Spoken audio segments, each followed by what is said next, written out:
안녕하세요. 골드만 비뇨의학과에서 전립선 질환을 주로 보고 있는 비뇨기과 전문의 조정호입니다.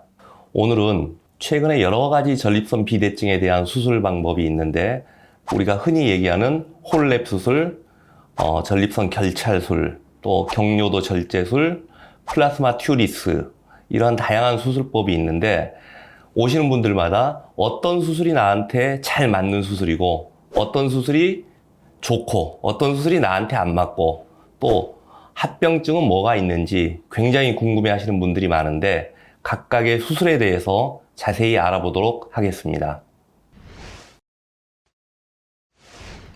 저한테 전립선 비대증의 각각의 수술법에 대해서 개인적인 점수를 매겨보라고 하신다면은 저는 홀랩 수술을 한 99점을 주고 싶고요. 플라스마 튜리스와 경뇨도 절제술은 한 80점 정도 주고 싶고요. 유로리프트는 한 50점에서 60점 정도 주고 싶습니다. 전립선 비대증은 전립선 전체가 커지는 것으로 오해를 하고 계시는데 실제로 전체도 커지지만 특히나 요도 주변에 비정상적인 전립선 조직, 혹이 생기는 겁니다. 그래서 그 혹을 제거하는 게 전립선 비대증 수술이고요. 그 혹을 얼마나 정확하게 또 전체를 다 제거할 수 있냐 없냐가 수술의 결과를 좌지우지하는데 어떤 비뇨기과 의사한테 물어보셔도 모든 비대한 조직을 완벽하게 제거할 수 있는 수술이 어떤 수술이냐고 물어보면 역시 홀랩 수술이 제일 완벽한 수술이라고 얘기를 할 수 있습니다.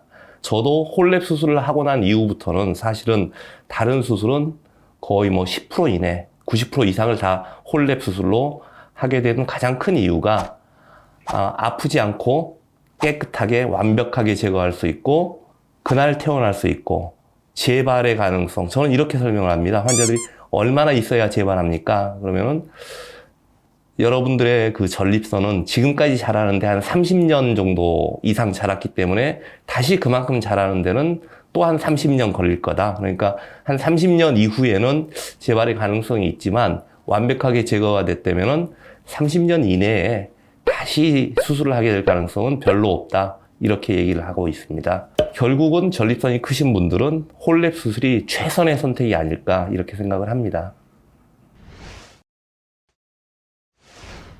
커진 전립선이 있던 부위에 조금 공간이 생기기 때문에 수술을 하고 몇 년간 정액이 그 자리에 남아서 사정 이후에도 바로 정액이 나오지 않고 소변과 섞여서 나오는 역행성 사정의 빈도가 높다고 알려져 있는데 높은 이유는 수술의 효과가 좋기 때문에 많은 전립선을 제거하기 때문에 생길 수밖에 없는 현상이고요.